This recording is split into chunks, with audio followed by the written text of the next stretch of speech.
जय हिंद साथियों।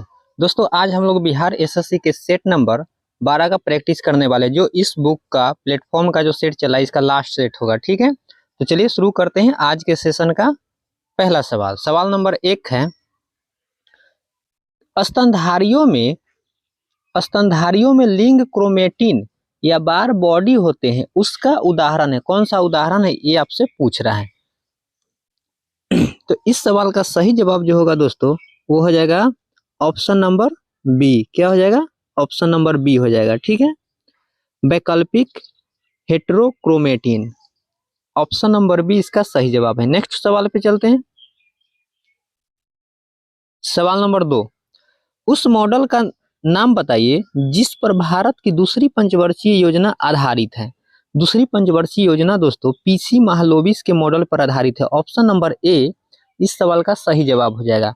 प्रथम मॉडल जो था दोस्तों, वह प्रथम पंचवर्षीय योजना वह 51 से 56 था, 1951 से 56, और दूसरा पंचवर्षीय योजना 1956 से 61 है। ठीक है, अगले सवाल की ओर बढ़ते हैं। सवाल नंबर नेक्स्ट, समान वायु दाब वाले स्थान को जोड़ने वाली रेखाओं को कहा जाता है। समान वायु दाब वाले स्थानों को जोड़ने वाली रेखाओं को क्या कहा जाता है? तो समदाब रेखा कहा जाता है। क्या कहा जाता है? समदाब रेखा कहा जाता है। ऑप्शन नंबर डी इस सवाल का सही जवाब हो जाएगा। अगर आपसे पूछे दोस्त कि समान वर्षा वाले स्थान को मिलाने वाली रेखा को क्या कहते हैं, तो सम वर्षा रेखा कहते हैं। और समान दाब तो देख चुके हैं, समदाब रेखा। और समान आर्द्रता वाले स्थान को मिलाने वाली रेखा को आइसोह्यूम कहते हैं। ठीक है, तो चलिए अगले सवाल की ओर बढ़ते हैं। नेक्स्ट क्वेश्चन है, कोरियोलिस बल तथा दाब प्रवणता बलों में संतुलन से उत्पन्न समदाब रेखाओं के समानांतर पवने हैं। कौन सी पवने हैं ये सवाल पूछ रहा है दोस्त। तो इस सवाल का सही जवाब जो हो जाएगा वो हो जाएगा ऑप्शन नंबर ए, भू विक्षेपी पवन। ऑप्शन नंबर ए इस सवाल का सही जवाब हो जाएगा, भू विक्षेपी पवन। ऑप्शन नंबर ए इसका राइट आंसर है। नेक्स्ट क्वेश्चन, सवाल नंबर 2। सवाल नंबर 2 कहता है, बंगाल में पागलपंथी आंदोलन का संस्थापक, बंगाल में पागलपंथी आंदोलन का संस्थापक नेता कौन था? तो इस सवाल का सही जवाब हो जाएगा क्रमशाह। ऑप्शन नंबर डी इसका राइट आंसर होगा। क्या हो जाएगा? क्रमशाह हो जाएगा। अगले सवाल की ओर बढ़ते हैं। सवाल नंबर नेक्स्ट, कि भारत की अंतर्राष्ट्रीय स्थलीय सीमा को कितने देश स्पर्श करता है? भारत की अंतर्राष्ट्रीय स्थलीय सीमा को कितने देश स्पर्श करता है? तो इसका आंसर होगा दोस्त ऑप्शन नंबर सी, 7 देशों की सीमा भारत की सीमा से लगा हुआ है। ठीक है, चलिए अगले सवाल की ओर बढ़ते हैं। नेक्स्ट क्वेश्चन, चीन का राष्ट्रीय भाषा क्या है? चीन की राष्ट्रीय भाषा मंदारिन है। क्या है? मंदारिन। ऑप्शन नंबर डी इस सवाल का सही जवाब हो जाएगा, मंदारिन। मंदारिन दोस्तों विश्व की दूसरी सबसे अधिक बोली जाने वाली भाषा है। कौन सी है? मंदारिन। चलिए अगले सवाल की ओर बढ़ते हैं। नेक्स्ट क्वेश्चन पे, उत्तरी गोलार्ध में प्रति चक्रवात में पवन संचरण की दिशा डैश होती है। उत्तरी गोलार्ध में पवन जो होता है दोस्तों प्रति चक्रवात में, उसकी दिशा पूछ रहा है कौन सी दिशा होती है। तो इसका सही जवाब हो जाएगा ऑप्शन नंबर डी, घड़ी की सुई के अनुदिश चलता है। ऑप्शन नंबर डी इस सवाल का सही जवाब हो जाएगा, ऑप्शन नंबर डी हो जाएगा। ठीक है, अगला सवाल है प्रश्न नंबर नेक्स्ट, कि निम्नलिखित में से बिहार का कौन सा जिला फल का सबसे बड़ा उत्पादक जिला पूछ रहा है।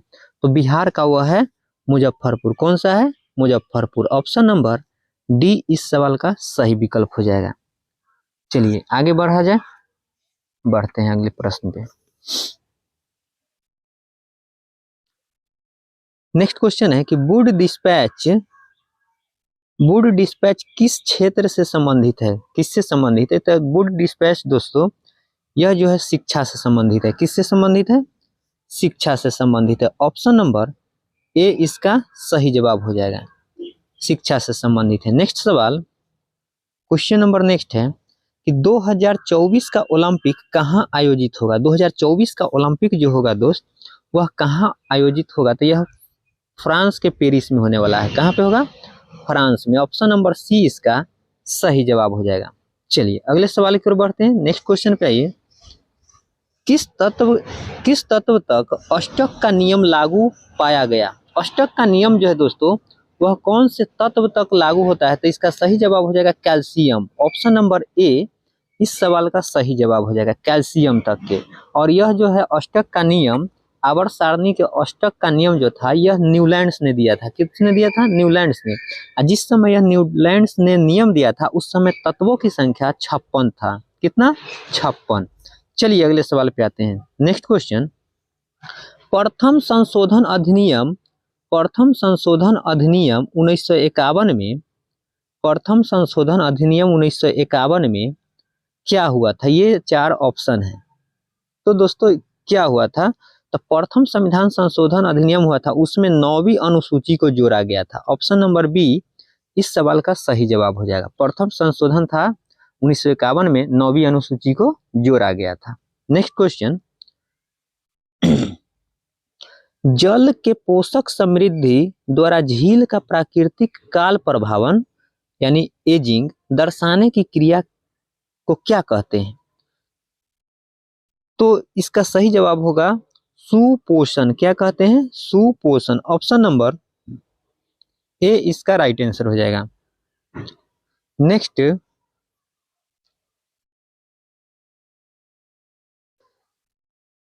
राज्यपाल एवं मंत्रिपरिषद के बीच संवाद के प्रमुख तंत्र के रूप में मुख्यमंत्री के कर्तव्यों का उल्लेख है। किस अनुच्छेद में मुख्यमंत्री के कर्तव्यों का उल्लेख है? तो इसका सही जवाब हो जाएगा ऑप्शन नंबर सी 1975 में। ऑप्शन नंबर सी अनुच्छेद 167 में। किस में? अनुच्छेद 167 में यह प्रावधान है कि राज्यपाल एवं मंत्रिपरिषद के बीच संवाद के प्रमुख तंत्र के रूप में मुख्यमंत्री कर्तव्यों का उल्लेख अनुच्छेद 167 में करते हैं। ठीक है, इसका किस में है? अनुच्छेद 167। अगले सवाल की ओर बढ़ते हैं। नेक्स्ट क्वेश्चन पे, भारत के संविधान में 10वीं अनुसूची को कब जोड़ा गया? 10वीं अनुसूची को यह 1985 में 52वां संविधान संशोधन के द्वारा जोड़ा गया था। ऑप्शन नंबर बी इस सवाल का सही जवाब हो जाएगा। 1985 52वां संविधान संशोधन में 10वीं अनुसूची को जोड़ा गया था। नेक्स्ट क्वेश्चन पे आइए।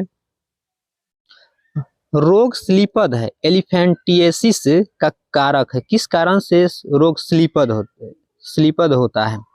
एलिफेंटिएसिस तो मोटा पांव जो हो जाता है। तो इसका सही जवाब हो जाएगा दोस्तों बुचेरिया। ऑप्शन नंबर डी इस सवाल का सही जवाब हो जाएगा, बुचेरिया। ठीक है, बुचेरिया जो है इसका होने का एक कारण है, और यह जो है एलिफेंटिएसिस यह मच्छरों के द्वारा फैलता है। चलिए अगले सवाल की ओर बढ़ते हैं। नेक्स्ट क्वेश्चन पे, बांग्लादेश सरकार को मान्यता प्राप्त करने वाला प्रथम देश, अब इस ऑप्शन के आधार पे देखें दोस्तों तो इसमें हो जाएगा भारत। ठीक है, इसका सही जवाब हो जाएगा भारत। लेकिन अगर यहाँ पे भूटान भी रहता भाइयों, अगर इसमें भूटान भी देता तो ऑप्शन भूटान होता। भूटान है नहीं, इसीलिए इसका सही जवाब हो जाएगा भारत। कौन सा? भारत राइट आंसर है। Next question, question number next है, हमारे शरीर की दैनिक लय यानी 24 आवर के नियमन का एक महत्वपूर्ण कार्य कौन सा हार्मोन करता है और स्रावन किस ग्रंथि से होता है? तो इस सवाल का सही जवाब जो होगा दोस्तों वो क्या होगा? इसका सही जवाब हो जाएगा option number C melatonin pineal ग्रंथि का। कौन सा है? मिलेटोनिन पीनियल ग्रंथि। ऑप्शन नंबर सी इस सवाल का सही जवाब है। नेक्स्ट क्वेश्चन पे आते हैं, सवाल नंबर 47। भारत के महान्यायवादी से संबंधित निम्नलिखित कथनों पर विचार कीजिए। भारत का महान्यायवादी ऑप्शन एक नंबर में दिया है, कथन है कि वह भारत के प्रमुख न्यायाधीश द्वारा नियुक्त किया जाता है। ये तो गलत है दोस्तों, भारत के मुख्य न्यायाधीश द्वारा नियुक्त नहीं किया जाता है, महान्यायवादी की नियुक्ति राष्ट्रपति करते हैं। दूसरा नंबर कि वह भारत सरकार को विधि संबंधी विषयों पर सलाह देता है। यह बिल्कुल सही है, तो इसका सही जवाब हो जाएगा 47। केवल दो सही है, यानी ऑप्शन नंबर ए इस सवाल का सही जवाब हो जाएगा। नेक्स्ट क्वेश्चन पे आते हैं। सवाल नंबर नेक्स्ट है, प्रकाश के अव्ययी वर्णों में विभाजन को कहा जाता है, क्या कहा जाता है? तो उसको विक्षेपण कहते हैं। ऑप्शन नंबर सी इस सवाल का सही जवाब हो जाएगा, विक्षेपण उसको कहते हैं। नेक्स्ट क्वेश्चन, पंचायतों की शक्तियों, प्राधिकार तथा उत्तरदायित्व का प्रावधान किया गया है, किस अनुच्छेद में किया गया है? तो इसका अनुच्छेद है दोस्तों अनुच्छेद 243 के 6। ऑप्शन नंबर सी इस सवाल का सही जवाब हो जाएगा। नेक्स्ट क्वेश्चन पे आते हैं, म्यांमार का पुराना नाम क्या था? म्यांमार का पुराना नाम दोस्तों बर्मा था। क्या था? बर्मा। ऑप्शन नंबर ए इस सवाल का सही जवाब है। नेक्स्ट, अवतल दर्पण के परावर्तक पृष्ठ के व्यास एवं उसकी फोकस दूरी में संबंध क्या है? तो व्यास और फोकस दूरी में दोस्तों संबंध जो है वह d बराबर 2f हो जाएगा। d बराबर क्या हो जाएगा? 4f हो जाएगा, 2f नहीं 4f हो जाएगा। 63 नंबर सवाल है दोस्तों, 4f हो जाएगा। इसका सही जवाब हो जाएगा B number. Next question, dash का सबसे अच्छा उदाहरण मध्य अटलांटिक कटक है। किसका उदाहरण मध्य अटलांटिक कटक है? तो इसका सही जवाब हो जाएगा अपसारी सीमा का। ऑप्शन नंबर ए सही विकल्प है। अपसारी सीमा का सबसे अच्छा उदाहरण मध्य अटलांटिक कटक है। नेक्स्ट क्वेश्चन, निम्नलिखित में से कौन अक्रिस्टलीय है? कौन सा अक्रिस्टलीय है? तो कांच क्या है? अक्रिस्टलीय है। ऑप्शन नंबर बी इस सवाल का सही जवाब हो जाएगा। 74 का ऑप्शन नंबर बी है। ठीक है, अक्रिस्टलीय है। अगले सवाल की ओर बढ़ते हैं।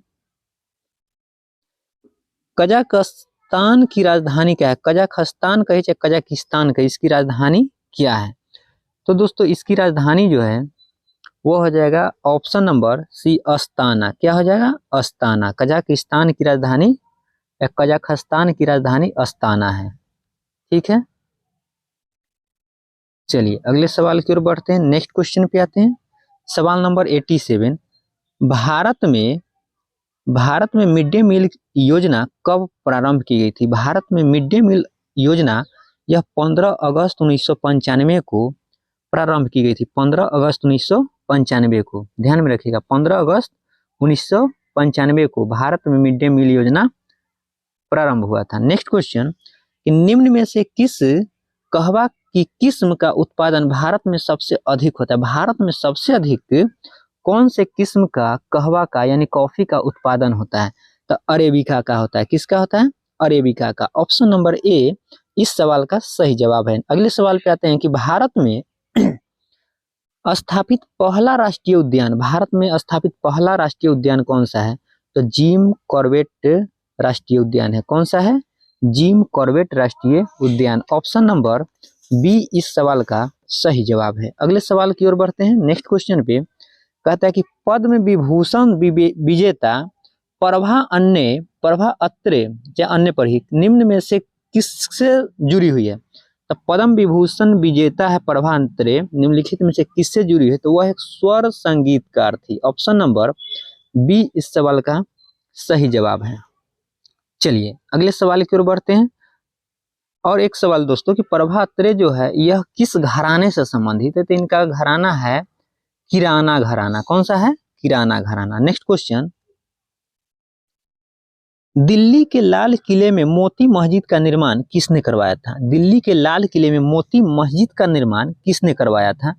तो लाल किले में मोती मस्जिद का निर्माण औरंगजेब ने करवाया था। ऑप्शन नंबर ए इस सवाल का सही जवाब है। किसने करवाया था? औरंगजेब ने। और दिल्ली का लाल किला पूछे चाहे दीवाने आम, दीवाने खास, दिल्ली का जामा मस्जिद, आगरा का मोती मस्जिद, ताजमहल और लाहौर किला, यह सब जो है दोस्तों यह शाहजहां के द्वारा बनवाई गई थी। किसके द्वारा? शाहजहां। अगले सवाल की ओर बढ़ते हैं, नेक्स्ट क्वेश्चन पे। यूनेस्को द्वारा घोषित अंतर्राष्ट्रीय मातृभाषा दिवस किस तिथि को मनाया जाता है? अंतर्राष्ट्रीय मातृभाषा दिवस जो है यह 21 फरवरी को मनाया जाता है। कब मनाया जाता है? 21 फरवरी को अंतर्राष्ट्रीय मातृभाषा दिवस मनाया जाता है। नेक्स्ट क्वेश्चन, निम्नलिखित में से किस योजना का उद्देश्य राष्ट्र के पर्यटन विकास के लिए आध्यात्मिक केंद्र सृजित करना है? किसके द्वारा? तो यह एक योजना है प्रसाद योजना। कौन सा योजना है? प्रसाद योजना है। ऑप्शन नंबर ए इस सवाल का सही जवाब हो जाएगा, प्रसाद योजना। प्रसाद योजना दोस्तों 2014-15 में शुरू किया गया था। चलिए अगले सवाल की ओर बढ़ते हैं। नेक्स्ट क्वेश्चन है कि निम्नलिखित में से कपास के संबंध में कौन सा कथन सही नहीं है? कौन सही नहीं है आपको बताना है। कहता है कि भारत में छोटे रेशे वाली कपास का सर्वाधिक उत्पादन होता है। यह बिल्कुल गलत है। भारत में सिर्फ 16% दोस्तों, 16 या 17%, 17% या 16% होगा, देख लेते हैं कि भारत में कपास के कुल उत्पादन का लगभग 16% छोटे कपास का उत्पादन होता है। कितने? 16% होता है, इसलिए ये तो गलत है। भारत में गुजरात राज्य प्रमुख कपास उत्पादक में अग्रणी है, ये सही है। कपास की खेती के लिए 50 से 100 सेंटीमीटर वर्षा जरूरी है। इसकी पैदावार उपोष्ण एवं उष्ण कटिबंधीय जलवायु प्रदेशों में होती है, ये भी सही है। इसका पूछा सवाल कि कौन सा सही नहीं है, तो इसका राइट आंसर जो होगा ऑप्शन नंबर ए हो जाएगा, क्योंकि वही गलत है। ठीक है, तो इसका सही जवाब ए हो जाएगा। अब देखिए, भारत में कुल कपास उत्पादन के छोटे कपास जो है वह 16% होता है, और मध्य रेशे वाली जो उत्पादन है वह 43% होता है। ठीक है, मध्य, और लंबे रेशे वाली कपास 41% पे होता है। तो चलिए इस सवाल का जवाब जो है वह ऑप्शन नंबर ए हो गया। नेक्स्ट क्वेश्चन पे आते हैं। कहते हैं कि सहायक एनजी संबंधित है, किससे संबंधित है सहायक एनजी? तो सहायक एनजी जो है दोस्तों वह रक्षा प्रौद्योगिकी से संबंधित है। ऑप्शन नंबर ए इस सवाल का सही जवाब है, रक्षा प्रौद्योगिकी से संबंधित है। नेक्स्ट क्वेश्चन कहता है दोहा राजधानी, दोहा किसकी राजधानी है? तो दोहा जो है दोस्तों यह कतर की राजधानी है। कतर की राजधानी दोहा है, और कतर की मुद्रा पूछे तो रियाल है। कतर की मुद्रा क्या है? रियाल है, रियाल। कतर की मुद्रा रियाल है। ठीक है, चलिए नेक्स्ट क्वेश्चन पे आते हैं। 115 नंबर सवाल है कि निम्न में से कौन सा देश बिम्स्टेक का सदस्य नहीं है? बिम्स्टेक का सदस्य देश कौन नहीं है? तो इसका सही जवाब हो जाएगा मालदीव। मालदीव क्या है? बिम्स्टेक का सदस्य देश नहीं है। बिम्स्टेक में दोस्तों 7 देश इसके सदस्य, बिम्स्टेक का सदस्य देश 7 गो है। कौन कौन है? तो भारत है, बांग्लादेश, नेपाल, म्यांमार, श्रीलंका, भूटान और थाईलैंड है। ठीक है, टोटल इसमें 7 देश शामिल है बिम्स्टेक में। अगले सवाल की ओर बढ़ते हैं। नेक्स्ट क्वेश्चन पे कहता है कि कणों के बीच आकर्षण बलों के बढ़ते क्रम निम्नलिखित में से निम्नलिखित पदार्थों का व्यवस्थित करें। मतलब कौन से पदार्थ है जिसका आकर्षक बल अधिक है, फिर उससे कम है, फिर उससे कम है, ये पूछ रहा है। सबसे कौन से क्रम में लगाना है? बढ़ते क्रम में, यानी सबसे पहले सबसे कम आकर्षक बल, उसके बाद उससे ज्यादा। तो एक बात जान लीजिए दोस्तों कि सबसे अधिक आकर्षक बल ठोस में होता है। किस में होता है? ठोस में होता है। उसके बाद द्रव में होता है, ठोस के बाद द्रव में होता है, उसके बाद गैस में होता है। तो सबसे कम किस में? गैस में। तो हाइड्रोजन यहाँ भी है, यहाँ भी, यानी ये 2 ऑप्शन कटा। सबसे पहले ऑप्शन हाइड्रोजन, गैस का कम होगा, उसके बाद द्रव का आएगा। तो द्रव यहाँ दूध है, और ये शर्करा है, तो ये ठोस हो गया, और ये क्या है? द्रव है, और लास्ट में ये शर्करा, यानी सबसे लास्ट में ठोस है। तो ऑप्शन नंबर डी ही इसका सही होगा। ये भी क्या है? गलत है। 120 का आंसर जो होगा दोस्तों वो डी हो जाएगा। अगले सवाल की ओर बढ़ते हैं। क्वेश्चन नंबर 23, सही विकल्प का चयन कीजिए। कहता है किसी विद्युत धारावाही सीधी लंबी परिनालिका की अक्ष पर चुंबकीय क्षेत्र क्या कैसे काम करता है, ये आपसे सवाल पूछ रहा है। इसका सही जवाब हो जाएगा दोस्तों, परिनालिका की अक्ष के अनुदिश चलने पर अपरिवर्तित रहता है। ऑप्शन नंबर बी इस सवाल का सही जवाब है। नेक्स्ट क्वेश्चन कहता है कि नगुल्ट्रम मुद्रा है, नगुल्ट्रम किसकी मुद्रा है? नगुल ट्रम यह भूटान की मुद्रा है। भूटान की मुद्रा क्या होता है दोस्तों? नगुल ट्रम होता है। और भूटान को लैंड ऑफ थंडरबोल्ट कहा जाता है। लैंड ऑफ थंडरबोल्ट किसको कहा जाता है? भूटान को कहा जाता है। और भूटान की राजधानी क्या है? तो थिम्पू है। भूटान की राजधानी थिम्पू है। नेक्स्ट क्वेश्चन पे आते हैं कि भारत की अंतर्राष्ट्रीय व्यापार की मात्रा का कितना प्रतिशत नौ परिवहन के द्वारा होता है? तो कितना प्रतिशत नौ परिवहन के द्वारा होता है? तो यह है दोस्तों 90% नौ परिवहन के द्वारा होता है। कितना प्रतिशत? 90%। ऑप्शन नंबर डी इस सवाल का सही जवाब है। नेक्स्ट है कि भारत का सबसे ऊंचा रेलवे पुल किस नदी पर बनाया गया है? तो भारत का सबसे ऊंचा रेलवे पुल जो है वह चिनाब नदी पे बनाया गया है। किस नदी पे है? चिनाब नदी पे है। ऑप्शन नंबर ए इस सवाल का सही जवाब है। अगले सवाल को देखते हैं कि भारत का सबसे बड़ा रबर बांध कौन सी नदी पर बनाया गया है? तो भारत का सबसे बड़ा रबर बांध जो है दोस्तों वह बिहार में है और वह है फल्गु नदी पर। ऑप्शन नंबर डी इस सवाल का सही जवाब हो जाएगा। फल्गु नदी ऑप्शन नंबर डी में है। कहाँ पे है? तो बिहार में है। नेक्स्ट क्वेश्चन पे आइए। सवाल नंबर नेक्स्ट है कि महारानी एलिजाबेथ द्वितीय जिनका हाल ही में निधन हुआ है ने कितने वर्षों तक शासन किया है? तो एलिजाबेथ द्वितीय दोस्तों ये 70 वर्षों तक शासन किया। ऑप्शन नंबर सी इस सवाल का सही जवाब हो जाएगा। ठीक है, चलिए अगले सवाल पे आते हैं। पेटुआ घाट मत्स्य गोदीबारा है। पेटुआ घाट जो है दोस्तों मत्स्य गोदीबारा के रूप में विकसित किया गया है। यह कहाँ पे है? तब पेटुआ घाट जो है मत्स्य गोदीबारा मतलब यह मछली से संबंधित कार्य जो मछली पकड़ता होगा, तो यह कहाँ पे है? यह पश्चिम बंगाल में है। ऑप्शन नंबर ए इस सवाल का सही जवाब है। ठीक है, फिशिंग हार्बर है, मछली पकड़ता है यहाँ पे। नेक्स्ट क्वेश्चन, निम्नलिखित कथनों पर विचार कीजिए। अब कथन को देखिए कि भारतीय राष्ट्रीय कांग्रेस की प्रथम महिला अध्यक्ष एनी बेसेंट है। एनी बेसेंट थी, ये क्या है? बिल्कुल सही है। प्रथम भारतीय राष्ट्रीय कांग्रेस की प्रथम महिला अध्यक्ष एनी बेसेंट। अगर पूछता कि भारतीय महिला कौन है तब ये गलत हो जाता है।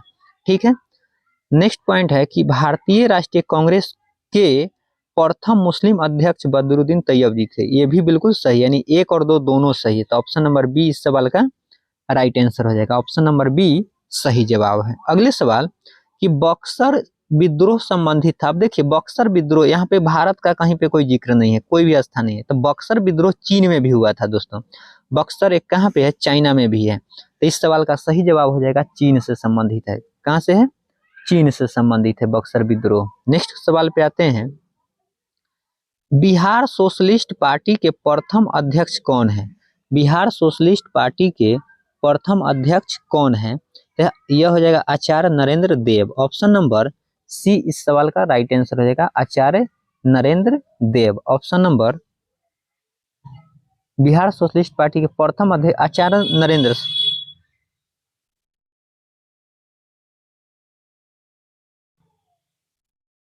प्रथम अध्यक्ष आचार्य नरेंद्र देव बने थे। कौन बने थे? आचार्य नरेंद्र देव। एक मिनट दोस्तों।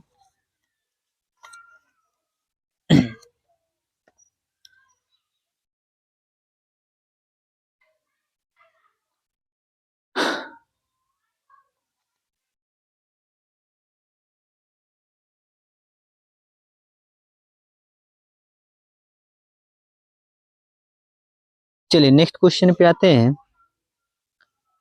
सैंधव लिपि की लेखन दिशा कौन सी है? सैंधव लिपि की लेखन दिशा कौन सी है? तो सैंधव लिपि की लेखन दिशा जो है वह किधर से किधर है? तो वह सिंधु घाटी सभ्यता में दोस्तों लिखने की जो कला थी वह दाहिने से बाएं, मतलब इधर से लिखना शुरू करता इधर में आता, फिर इधर से लिखता इसे था ना। तो ये दाएं से बाएं था। ऑप्शन नंबर डी इस सवाल का सही जवाब है। नेक्स्ट क्वेश्चन, सिंधी भाषा को 8वीं अनुसूची में कब जोड़ा गया? सिंधी भाषा को 8वीं अनुसूची में कब जोड़ा गया? तो यह जोड़ा गया दोस्तों 1967 में। ऑप्शन नंबर बी इस सवाल का सही जवाब हो जाएगा। नेक्स्ट, संगम साहित्य में व्यापारी वर्ग जाना जाता था। संगम साहित्य में बेनिगर के नाम से, संगम साहित्य में व्यापारी वर्ग बेनिगर के नाम से जाना जाता था। ऑप्शन नंबर ए इसका राइट आंसर है। नेक्स्ट क्वेश्चन है कि पश्चिमी पाकिस्तान के साथ स्वतंत्रता की लड़ाई लड़ने वाली पूर्वी पाकिस्तान की सशस्त्र सेना का नाम क्या था? तो पूर्वी पाकिस्तान के सशस्त्र सीमा का नाम था मुक्ति वाहिनी। ऑप्शन नंबर ए इस सवाल का सही जवाब हो जाएगा, मुक्ति वाहिनी। नेक्स्ट, नेपाल के पहले निर्वाचित प्रधानमंत्री कौन थे?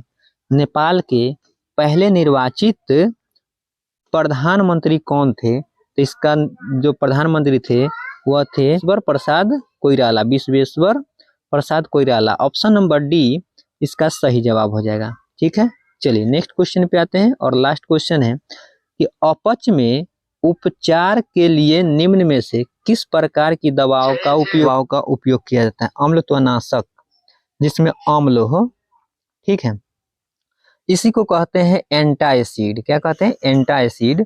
जैसे सोडियम बाइकार्बोनेट होता है उसमें एंटासिड होता है। ठीक है दोस्तों, आज यह 12 सेट पूरा कंप्लीट हो गया है। फिर हम लोग कोई नया बुक दूसरा देखेंगे जिसका प्रैक्टिस करेंगे। ठीक है, तो आज के सेशन कंप्लीट हुआ। अगले वीडियो में हम लोग फिर मिलेंगे। जय हिंद, जय भारत।